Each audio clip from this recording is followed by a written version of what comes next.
The Model Millionaire. Unless one is wealthy, there is no use in being a charming fellow. Romance is the privilege of the rich, not the profession of the unemployed. The poor should be practical and prosaic. It is better to have a permanent income than to be fascinating. These are the great truths of modern life which Hughie Erskine never realized. Poor Hughie! Intellectually, we must admit, he was not of much importance. He never said a brilliant or even an ill-natured thing in his life. But then he was wonderfully good-looking, with his crisp brown hair, his clear-cut profile, and his grey eyes. He was as popular with men as he was with women, and he had every accomplishment except that of making money. His father had bequeathed him his cavalry sword and a history of the Peninsular War in 15 volumes. Hughie hung the first over his looking-glass, put the second on a shelf between Russ' Guide and Bailey's Magazine, and lived on 200 a year that an old aunt allowed him. He had tried everything. He had gone on the stock exchange for 6 months, but what was a butterfly to do among bulls and bears?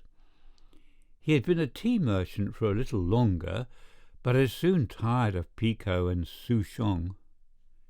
Then he had tried selling dry sherry.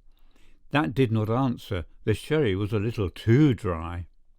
Ultimately he became nothing, a delightful, ineffectual young man with a perfect profile and no profession. To make matters worse, he was in love. The girl he loved was Laura Merton, the daughter of a retired colonel who had lost his temper and his digestion in India and had never found either of them again. Laura adored him and he was ready to kiss her shoestrings. They were the handsomest couple in London and had not a penny piece between them. The colonel was very fond of Hughie, but would not hear of any engagement. "Come to me, my boy, when you have got £10,000 of your own, and we will see about it," he used to say. And Hughie looked very glum in those days, and had to go to Laura for consolation.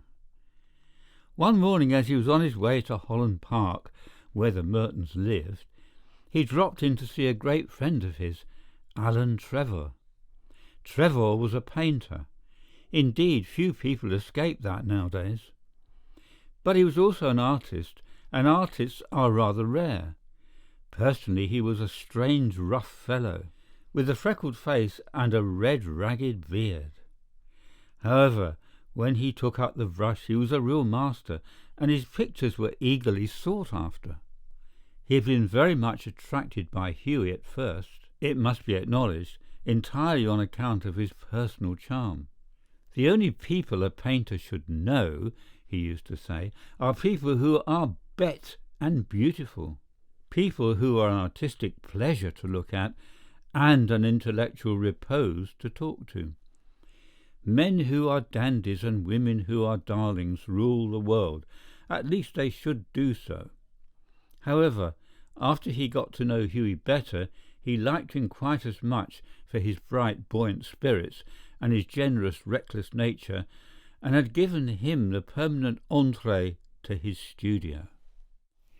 When Hughie came in, he found Trevor putting the finishing touches to a wonderful life-size picture of a beggar man. The beggar himself was standing on a raised platform in a corner of the studio. He was a wizened old man, with a face like wrinkled parchment and a most piteous expression. Over his shoulders was flung a coarse brown cloak, all tears and tatters. His thick boots were patched and cobbled, and with one hand he leant on a rough stick, while with the other he held out his battered hat for alms. "What an amazing model!" whispered Hughie, as he shook hands with his friend. "An amazing model!" shouted Trevor at the top of his voice. "I should think so. Such beggars as he are not to be met with every day." Trouvaille, mon cher, a living Valesque. My stars, what an etching Rembrandt would have made of him." "Poor old chap," said Hughie. "How miserable he looks. But I suppose, to you painters, his face is his fortune." "Certainly," replied Trevor. "You don't want a beggar to look happy, do you?" "How much does a model get for sitting?" asked Hughie, as he found himself a comfortable seat on a divan. "A shilling an hour." "And how much do you get for your picture, Alan?" "Oh, for this I get 2,000. "Pounds?" "Guineas. Painters, poets, and physicians always get guineas." "Well, I think the model should have a percentage," cried Hughie, laughing. "They work quite as hard as you do." "Nonsense, nonsense! Why, look at the trouble of laying on the paint alone, and standing all day long at one's easel. It's all very well, Hughie, for you to talk, but I assure you that there are moments when art almost attains to the dignity of manual labour. But you mustn't chatter, I'm very busy. Smoke a cigarette and keep quiet." After some time the servant came in and told Trevor that the frame-maker wanted to speak to him. "Don't run away, Hughie," he said as he went out. "I'll be back in a moment." The old beggar man took advantage of Trevor's absence to rest for a moment on a wooden bench that was behind him. He looked so forlorn and wretched that Hughie could not help pitying him, and felt in his pockets to see what money he had. All he could find was a sovereign and some coppers. "Poor old fellow," he thought to himself. "He wants it more than I do, but it means no hansoms for a fortnight." And he walked across the studio and slipped the sovereign into the beggar's hand. The old man started, and a faint smile flitted across his withered lips. "Thank you, sir," he said. "Thank you."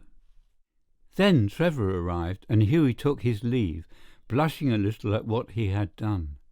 He spent the day with Laura, got a charming scolding for his extravagance, and had to walk home. That night he strolled into the Palette Club about 11 o'clock and found Trevor sitting by himself in the smoking room drinking hock and seltzer.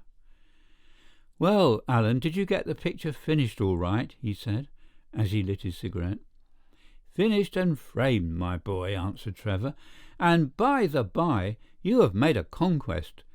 That old model you saw is quite devoted to you. I had to tell him all about you, who you are, where you live, what your income is, what prospects you have." "My dear Alan," cried Hughie, "I shall probably find him waiting for me when I go home." "But of course you're only joking. Poor old wretch, I wish I could do something for him. I think it is dreadful that anyone should be so miserable. I have got heaps of old clothes at home. Do you think he would care for any of them? Why, his rags were falling to bits." "But he looks splendid in them," said Trevor. "I wouldn't paint him in a frock coat for anything. What you call rags, I call romance. What seems poverty to you is picturesqueness to me.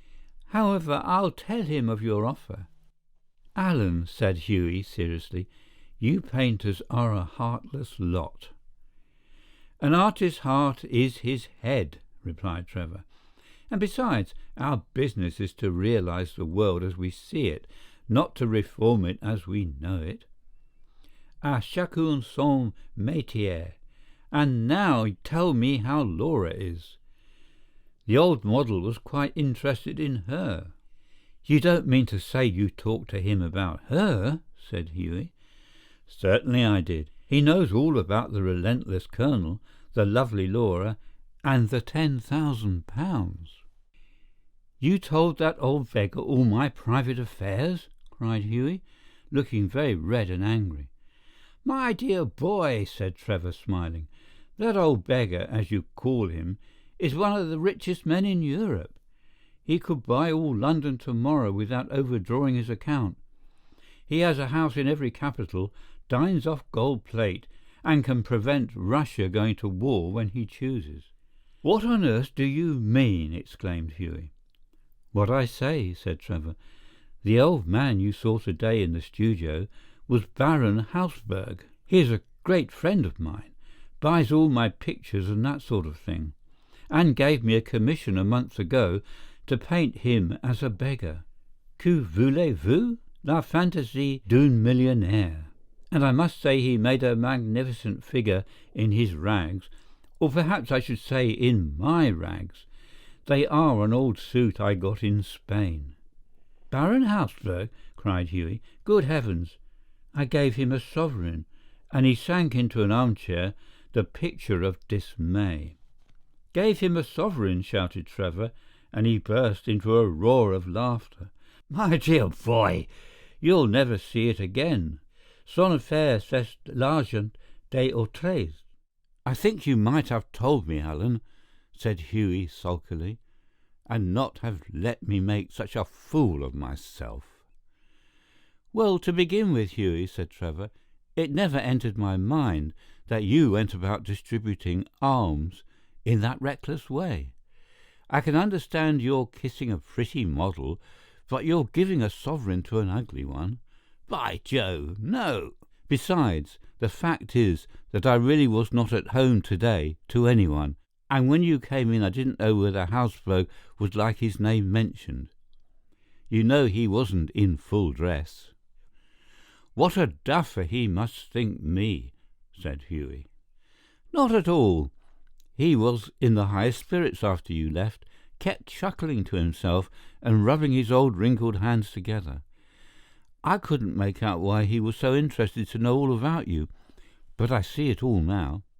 He'll invest your sovereign for you, Hughie, pay you the interest every 6 months, and have a capital story to tell after dinner." "I am an unlucky devil," growled Hughie. "The best thing I can do is to go to bed. And, my dear Alan, you mustn't tell anyone. I shouldn't dare show my face in the Row." "Nonsense. It reflects the highest credit on your philanthropic spirit, Hughie. And don't run away. Have another cigarette, and you can talk about Laura as much as you like." However, Hughie wouldn't stop, but walked home, feeling very unhappy and leaving Alan Trevor in fits of laughter. The next morning, as he was at breakfast, the servant brought him up a card on which was written, "Monsieur Gustave Nordin, de la part de M. le Baron Hausberg." "I suppose he has come for an apology," said Hughie to himself, and told the servant to show the visitor up. An old gentleman with gold spectacles and grey hair came into the room and said, in a slight French accent, "Ah, have I the honour of addressing Monsieur Erskine?" Hughie bowed. "I have come from Baron Hausberg," he continued. "The Baron? I beg you, sir, that you will offer him my sincerest apologies," stammered Hughie. "The Baron," said the old gentleman with a smile, "has commissioned me to bring you this letter," and he extended a sealed envelope. On the outside was written, "A wedding present to Hughie Erskine and Laura Merton, from an old beggar," and inside was a cheque for £10,000. When they were married, Alan Trevor was the best man, and the Baron made a speech at the wedding breakfast. "Millionaire models," remarked Alan, "are rare enough, but, by Jove, model millionaires are rarer still." End of The Model Millionaire by Oscar Wilde.